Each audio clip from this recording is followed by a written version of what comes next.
Why did the biggest search operation in the history of Panama fail to find Kris Kremers and Lisanne Froon? In the fourth and final episode of this series, we will try to find answers to the many questions which are still haunting this tragic case.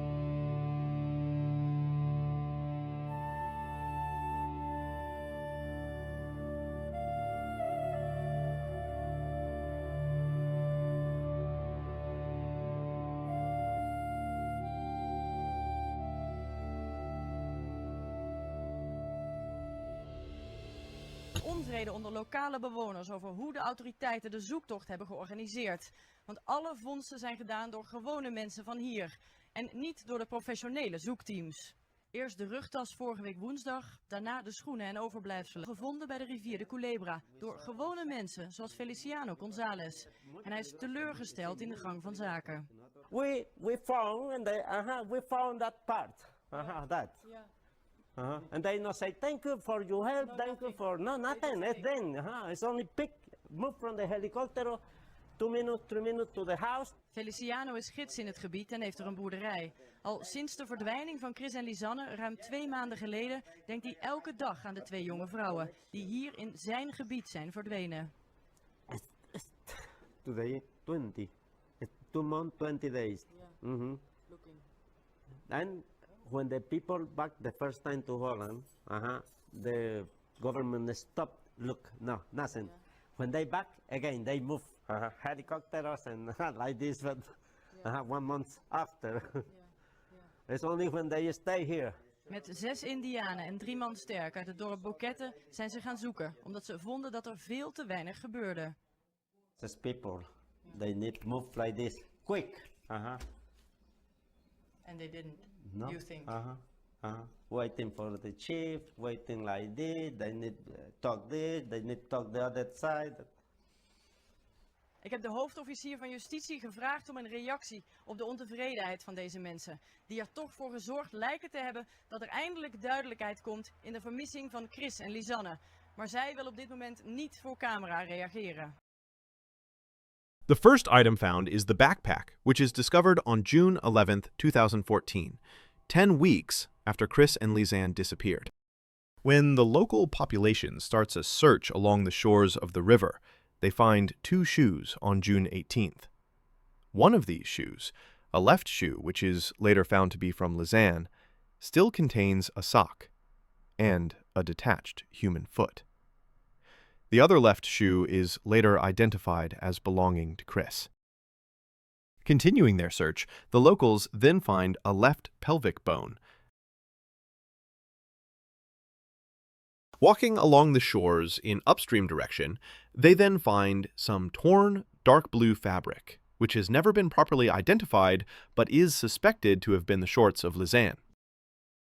Finally, on June 20th, the shorts of Kris are found right next to the second cable bridge, but slightly inland on the eastern shore.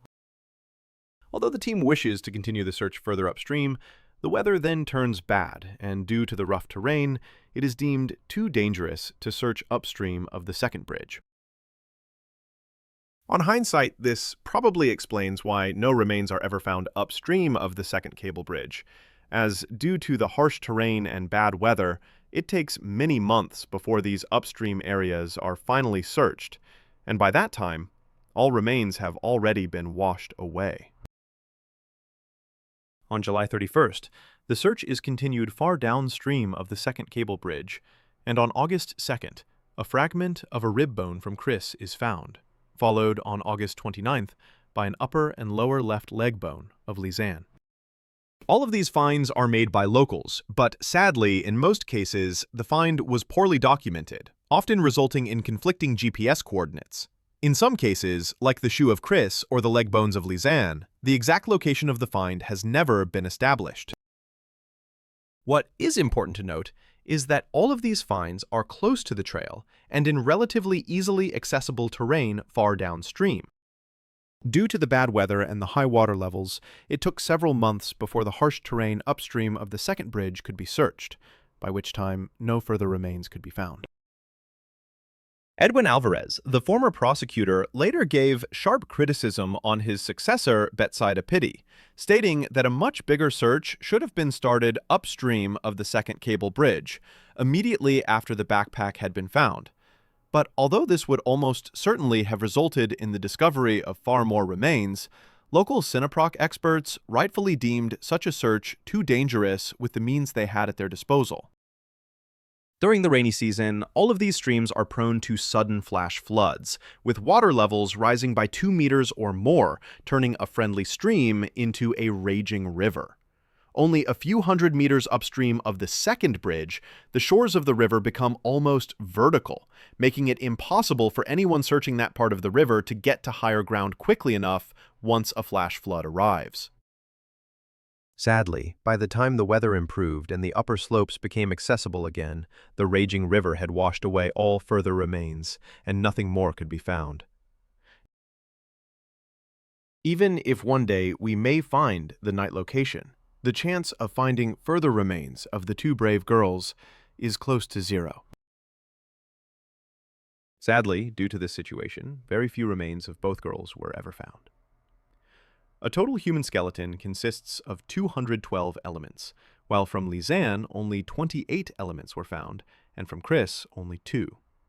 This meant that it was not only impossible to determine the cause or time of death, but medically it was not even possible to declare either of the girls dead. From Lisanne, an almost complete left leg was found, divided in a complete foot, a lower leg bone and an upper leg bone, together with a left shoe, a left sock, and torn remains of her shorts. Contrary to what is often reported, the various bones and the foot had come apart as a result of natural decomposition and not due to any trauma. Remarkable was that 3 metatarsal bones were found fractured, with clear signs of healing which indicates the fracture must have happened while Lisanne was still alive. Also lateral periostitis, as well as periostitis of the tibia were found, both usually caused by overloading the ankles and legs due to a limping stride or due to walking for a long time across an uneven surface. The 3 fractured metatarsal bones may have been caused by a sliding fall, for instance from sliding down a steep slope. However, it can also be caused by severely twisting an ankle. The combination of 3 broken metatarsals plus periostitis would have made walking extremely painful and most likely next to impossible after 3 to 4 days. As stated earlier, from Kris, only 2 elements were found, neither of which showed any signs of trauma. Unlike what is often reported in various media, the pelvic bone was not fractured, but instead had naturally fallen apart during the decomposition process. Neither were any foreign chemicals found on the bones, as is often reported. The slightly whiter color was determined to have been caused by long exposure to direct sunlight. In general, the condition of the remains seemed to indicate that both bodies decomposed at different locations, Lisanne most probably in shallow, fast-flowing water, and Kris at a dry place in direct sunlight. No marks from large predators were found on the bones, but several bones showed marks from roots and tooth marks from small animals. Both shoes are found with their laces tied, and stearic acid is found in both shoes, indicating both girls must have been wearing their shoes when they died, which is somewhat remarkable given Lisanne her broken metatarsal bones, which must have caused her a lot of pain. The theory that at some time the girls suffered an accident when they slid down a steep slope was strengthened by several parallel deep tears in the back of Kris's shorts. No such tears were found in the front or sides of the shorts, which probably indicates a controlled slide at high speed in a sitting or lying stance. Perhaps more remarkable was that thorough analysis of the fabric of the shorts found no traces of blood or any other bodily fluids, including acids produced during the decomposition of a body, which usually burn deep into the fabric of clothing. The only explanation for this is that Kris was not wearing her shorts when she died, a theory which was strengthened by the fact that the shorts were found with their buttons and zipper open, something which is unlikely to happen without human intervention.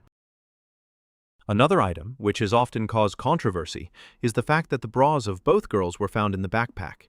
indicating that at some time they must have taken these off. Opinions differ as to why this was done, but in general, it should be noted that both girls must have lost a large amount of weight, and it is possible that the bras, as well as the shorts, no longer fitted. When found, the backpack is in a good condition, but it is dirty and worn. Although it was hanging above the water when found, there is no doubt it has been wet in the past. One of the shoulder straps has partly detached, which may have been caused by wear, and there are various scratches in the fabric where it must have chafed against rocks. One piece of fabric, measuring 30 by 15 millimeter, has become loose with ragged edges, a damage which looks strangely consistent with the tears in Kris her short, and may have been caused at the same time. On the outside of the backpack, mud and remains of vegetation are found. On the inside, sand, leaves, and shells are found. DNA material of 2 women and a man is found on the backpack, but there is no match with Kris and Lisanne. By this time, however, the backpack has been handled by several of the locals, none of whom followed the proper procedures.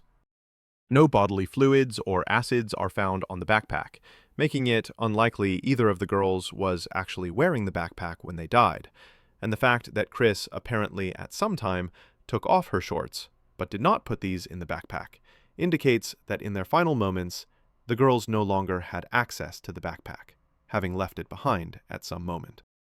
The camera, which was somewhat protected by its own camera bag, is wet and can no longer be used, but its memory card can still be read. The same is true for the iPhone, which can no longer be started.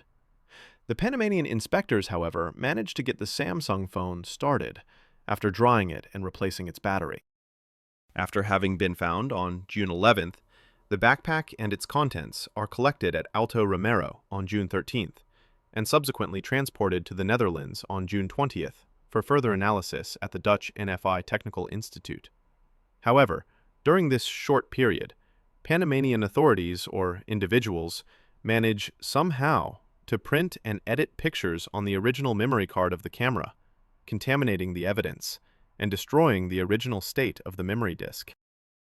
Due to this horrible breach of procedures, some mysteries, like, for instance, the missing image 509, can probably never be solved, while other images have been turned and degraded due to the Panamanian manipulations.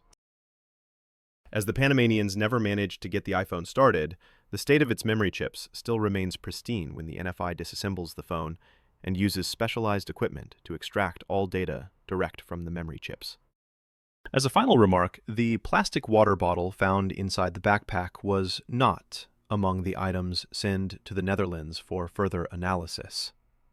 Apparently, the bottle still contained a small amount of water, and it was sent to a Panamanian laboratory for analysis. However, either the bottle or the analysis subsequently became lost, as no further mention of this bottle is made anywhere. Vandaag heeft het politiedossier en het NFI-rapport in handen gekregen. Daaruit blijkt dat de mobiele telefoons nog dagenlang zijn gebruikt. Zelfs 11 dagen na de verdwijning.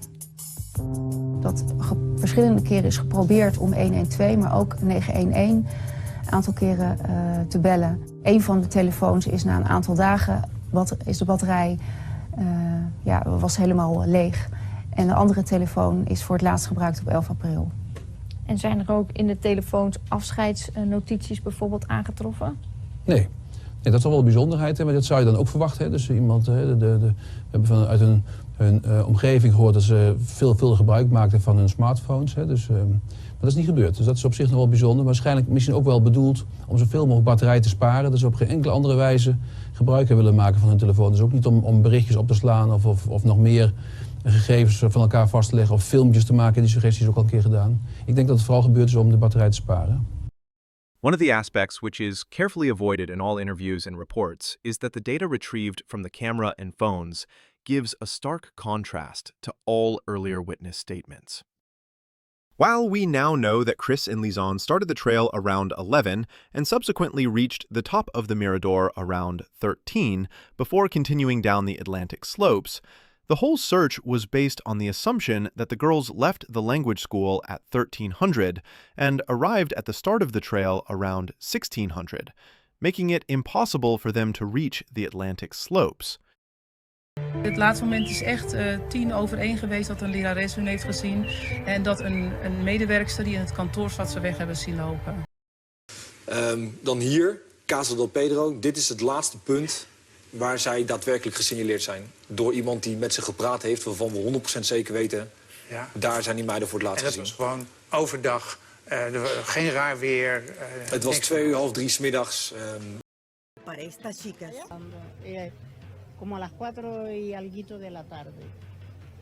Si yo hubiese sabido que ella me iban a entender, yo hubiera bajado y le digo que no subieran porque era demasiado tarde para ella.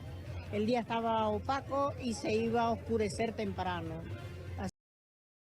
Bueno, la chica subió como esta hora. Eran 2 chicas, ¿verdad?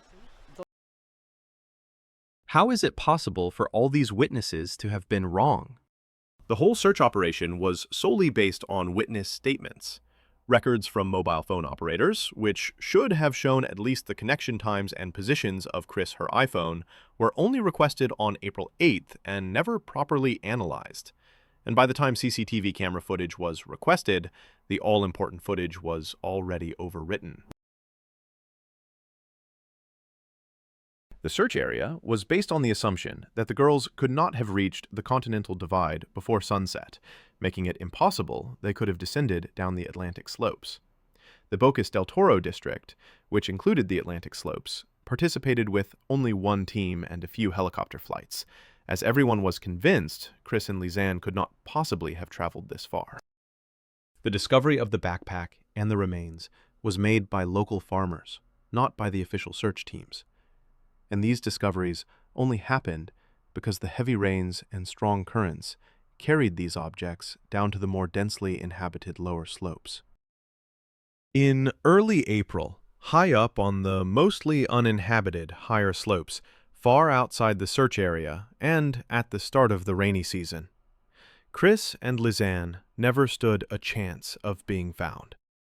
They were ill-prepared and most likely never told anyone where they were going, but their fate was sealed during the first 3 days after their disappearance, when all important witness interviews were undertaken by well-willing but totally unqualified persons, most of whom had never seen Kris and Lisanne and did not even carry pictures of the girls with them, asking all the wrong questions and using incorrect procedures. Wrong procedures by unqualified persons resulted in incorrect witness statements, which were subsequently used to define the search area and the search operation. At the same time, the failure to quickly obtain CCTV and GSM evidence deprived the police of any means of checking the correctness of the witness statements. From the very first day, the biggest search operation ever undertaken in Panama never stood a chance, as they were searching in the wrong area. Foul play theories were a natural result of the fact that day after day passed by without a single trace of the girls. But instead of checking and redefining the search area, the authorities then lost hope and declared the girls must have been abducted, as they were not within the search area. I try maybe some people, when the bad intention, maybe take the girl, you know. I noticed on this, in this mountain, still.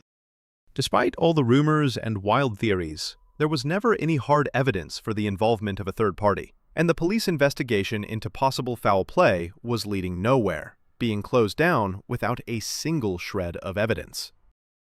Sadly, the fact that gruesome crime stories sell a lot better than complicated accident investigations is still causing lots of books and YouTube sites to invent ever wilder scenarios, and this is not only hurting the parents and family, but most of all, also those who seriously search for any evidence of foul play. There is no doubt many mistakes were made during the whole police investigation, and there are many inconsistencies in the various statements, which rightfully should be researched. This also means the involvement of foul play cannot be ruled out. But instead of simply inventing a wild theory and a lot of bloody graphics, this requires years and years of careful study to find the little snippets of evidence which were missed by the authorities. This work should absolutely continue, as it is essential for understanding this case. But sadly, such work requires a dedication which only few people can maintain. The authorities never bothered to study why all their original data was wrong, simply jumping from one scenario to a new, totally different scenario as soon as the backpack was found. And, perhaps not surprising, the press went along with this, never asking any questions. Uit fotogegevens blijkt dat de vrouwen op 1 april om 1 uur de top van de Pianista bereiken. Daarna lopen ze verder de jungle in, waar ze deze foto's nog maken. Daarna hebben we dagen geen foto's en dan hebben we in de nacht van 7 op 8 april... dus op 8 april in de vroege nacht zijn er weer een heleboel foto's in de nacht gemaakt. En dat zijn hele ondefinieerbare foto's van bladeren, van takken en van rotsen in de nacht gemaakt en op het eerste gezicht naar boven gefotografeerd. Het zou heel goed kunnen dat ze bijvoorbeeld de aandacht hebben willen vragen van overvliegende helikopters of vliegtuigen met zo'n flitslamp. Daar lijkt het ook op. Het lijkt op dat de foto's van onderen naar boven gemaakt zijn midden in de nacht. En dat ze daarmee geprobeerd hebben aandacht te trekken van iets wat overvlogen is. Maar misschien ook wel geprobeerd hebben juist iets weg te jagen wat op hen afkwam. Tussen 1 en 4 uur 's nachts worden 100 foto's gemaakt. Op eentje is rossig haar te zien. Het lijkt wel op een wilde haardos. En de kleur is lichtblond, rossig. En dat zou het haar van Kris kunnen zijn. Ik vind eigenlijk al die foto's wel eng en heel bizar. En het is gewoon als je maar op een of andere manier binnen laat komen wat die foto's allemaal van impact hebben. Voor mij, laat staan voor de familie. Vrolijke foto's op de top van de berg en een week later donkere foto's in de nacht. Wat is er in de tussentijd gebeurd? Foto 509 zou een aanknopingspunt kunnen zijn, maar die ontbreekt in de reeks. Dat is precies de foto tussen de foto's van de Pianista top en de foto's die in het donker zijn gemaakt. Ja, en het is heel erg jammer dat we daar ook niets meer van terug kunnen halen. We weten dus niet wanneer die foto gemaakt is. Of die op 1 april is gemaakt of op een later moment. En waarom die gedelete is, dat weten we ook niet. Although by now, 11 years later, we have a much better picture of how and why these night pictures were taken and what the location they were in looked like, many of the original questions still remain unanswered. In their documentary Answers for Kris, the parents of Kris Kremers walk the same trail themselves, trying to understand what may have happened to their daughter. We zijn nu op de plek waar de laatste foto is genomen, waar Kris op staat. Nou, ik zal de... Dit is de foto waar Kris op staat om 2 uur op 1 april. En dit is dezelfde plek. Het is duidelijk te zien aan de andere kant van waar het pad doorgaat. We kunnen nog steeds maar één kant op eigenlijk. Dus dit is ja.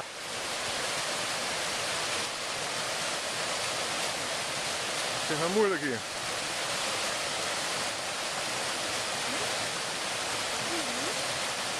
Het is even moeilijk hier zeg ik.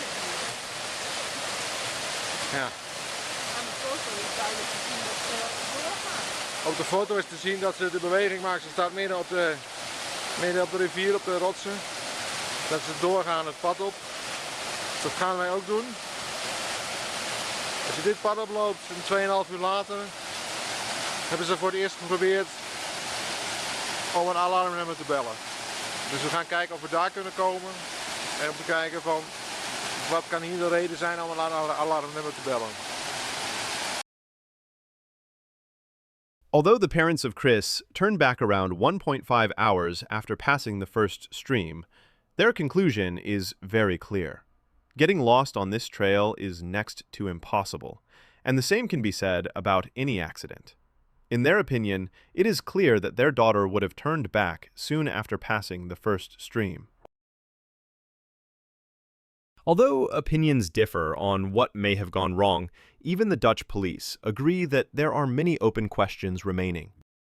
Wat onbevredigend is dat we de resultaten niet hebben gehaald die we graag wilden. We willen graag de toedracht in beeld hebben. Dus de dames zijn overleden en we willen graag weten hoe het gebeurd is. Apart from that, there is a small hope remaining that some more remains may be found along the shore of the main river and upstream of the second cable bridge, where earlier searches had to stop due to the bad weather. Verder hoopt de familie dat de Panamese autoriteiten nog 1 keer willen gaan zoeken naar stoffelijke resten van hun kind. Want op deze manier kunnen ze geen waardig afscheid nemen. We hebben niks te cremeren. Ik kan een lege schoen cremeren en een stuk bot en een korte broek. Dat is wat we nu zouden kunnen begraven. Nou, dat kan niet. Sorry. En dat geldt voor Lisanne zelf. Dus dat is voor ons onmogelijk om dan te zeggen, nou oké, dan gaan we nu afscheid nemen. Nee. Although the Panamanian authorities agreed to one final search, this can only happen after the end of the rainy season, when the shores of the main river become accessible again. Una búsqueda de más de 5 días, con ya personas especializadas. Voor de familie duurt dat wachten natuurlijk veel te lang. Zij willen dat er zo snel mogelijk gestart gaat worden. Dat is hun wens. Dat is de wens van iedere ouder in deze situatie. Alleen aan de andere kant moet je ook rekening mee houden dat het een heel ruig gebied is en dat je geen mensenlevens op spel moet gaan zetten. Het worden zware dagen en niet alleen voor de families. Ook voor de hulptroepen wordt het afzien, hoe specialistisch die ook zijn.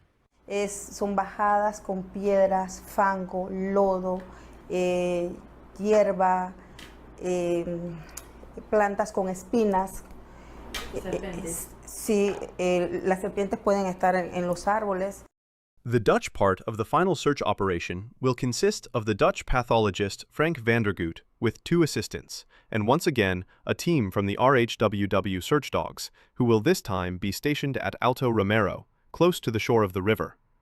The decision is made to search for 5 days near the places where remains were found earlier, while it is also hoped that the team might discover the exact place where the girls perished. Sadly, despite all good intentions, this final search is, above all, characterized by a total failure to understand the dynamics of the area and the local weather. Until the backpack was found, nobody had been paying any attention to the Atlantic slopes, and all too many simply assumed that the area beyond the Mirador was roughly comparable to the forests around Boquete, where all earlier search operations had been carried out. Sadly, the reality is very different. Even today, all too often, weather reports from Boquete or David are quoted when people ask questions on the weather on the Atlantic slopes. The area beyond the Mirador, though, has its own climate, which has little similarities with the situation at Boquete. Quite apart from this, the idea that an expedition would be able to do any meaningful work, let alone find the night location, within 5 days, shows a gross failure to understand how wild and rough this terrain truly is. Due to various miscommunications, warnings from Panama regarding bad weather and high water levels never reached the organization, causing the search operation to be planned for January 2015, a decision which would doom most efforts. After waiting for days for sufficiently good weather to allow the helicopters to fly, the dog team finally reached Alto Romero, but it instantly becomes clear that the situation there is totally different than they were expecting.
Meanwhile, the team of Frank van der Goot fares slightly better, searching downstream of the second cable bridge and at a few spots between the first and second cable bridge. However, by now the strong current has long ago carried all undiscovered remains away, and they find nothing. On one of his final days in Panama, Frank Vandergoot walks the Pianista Trail down to the second stream, before following this stream for about 1,000 meters downstream, past the point where it joins with the first stream. In his report, he will write that the vegetation in this area is similar to that visible on the night pictures, and that anyone falling down the slopes between the Mirador and the first stream will end up in this part of the riverbed. Although he fails to find the night location, or any remains of the two girls, he will later use this observation to construct a theory that the two girls have fallen down a steep slope on their way back up the Mirador, ending up in the stream bed of the first stream, downstream of the second waterfall, an area from which they will not be able to make their way back to the trail. 11 years later, in June 2025, when we ask Roman to walk the yellow route which Frank Vandergoot indicated Kris and Lisanne must have taken, we do indeed find a striking similarity in vegetation between these places and the night location. However, there are disadvantages of this theory too. Sadly, these areas were never properly searched in April 2014, and if Kris and Lisanne did indeed end up somewhere in this area, there would be little hope anyone would have seen or heard them. However, it also remains possible that the girls never turned back and continued all the way along the trail before getting into trouble at the cable bridges, as some of the locals suspect. Ik denk wel dat op grond van het onderzoek wat we gedaan hebben, we eigenlijk tot de conclusie zijn gekomen dat een ongevalscenario het meest waarschijnlijk is. Geen verdwaling, geen misdrijf, maar een valpartij zou de twee vrouwen noodlottig zijn geworden. Pal naast het Pianistapad is een steile helling. Indien men daar uitglijdt en ten val komt, dan val je 30, 40 meter onder een hoek van 60 graden omlaag. Je komt in een bedding terecht, in een rivierbedding. Op de camera's van de meisjes zijn een serie foto's gevonden waarin delen van de bedding en delen van de omgeving te zien. Op de vele vragen rond de verdwijning. Ik hoop dat het voor alle partijen voldoende is om dit nu af te sluiten en door te gaan met het leven. Want ondanks alle narigheid, het leven gaat door. Maar 100% zekerheid over de oorzaak kunt u ook niet geven na dit uitputtend onderzoek? Nee, 100% zekerheid kan ik helaas niet geven. Bij de laatste zoekoperatie zijn geen nieuwe resten van Kris en Lisanne gevonden. De onderzoekers denken dat dat door de omstandigheden in de jungle ook niet meer gaat gebeuren.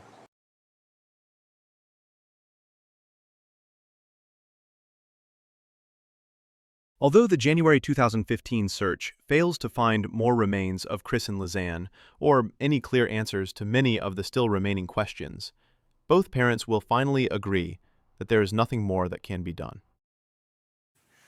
De ouders van Kremers en Lisanne Froon zijn er nu van overtuigd dat hun dochters in Panama zijn omgekomen door een ongeluk. Lange tijd gingen ze uit van een misdrijf. Ze hebben onderzoek laten doen door een team van specialisten en die concluderen dat het waarschijnlijk een fatale valpartij was. Dit zeggen de ouders van Kris vandaag.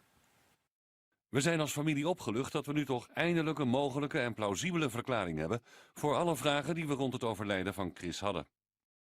The parents of Lisanne had accepted the accident theory earlier already, shortly after the publication of the NFI report. Lisanne is gevallen en kon daarna geen kant meer op. Daar zijn ze nu van overtuigd. Het NFI constateerde meerdere botbreuken in haar voet. Het kan alleen ontstaan zijn toen ze nog in leven was. Anders dan kan je niet die soort breukjes krijgen. En vermoedelijk is dat gebeurd doordat ze van grotere hoogte is gevallen of gegleden. En dan kunnen dat soort breukjes ontstaan. Toen ik dat hoorde, had ik voor mezelf het idee, oké, er is gewoon wat overkomen daar. But although the parents finally accepted this scenario and found peace with it, many others still have doubt about the outcome of the final report. And even the Dutch police themselves are not completely convinced. De Nederlandse onderzoeksleider Henk Bril erkent dat er in het onderzoek naar de dood van Kris en Lisanne nog een groot aantal vragen onbeantwoord is gebleven. Was het nou een noodlottige verdwaling of is er iets anders gebeurd? Ik kan het gewoon niet zeggen. Ik kan het niet zeggen. Ik heb wel aangegeven volgens mij waar we het meest aan zaten denken, maar dit is gewoon volgens mij echt nog iets wat open staat. Maar het zou ook zomaar kunnen zijn dat het onderzoek nooit afgesloten wordt totdat we precies weten wat daar gebeurd is. Dus het kan ook nog altijd een mysterie blijven? Ja, dat zou zomaar kunnen.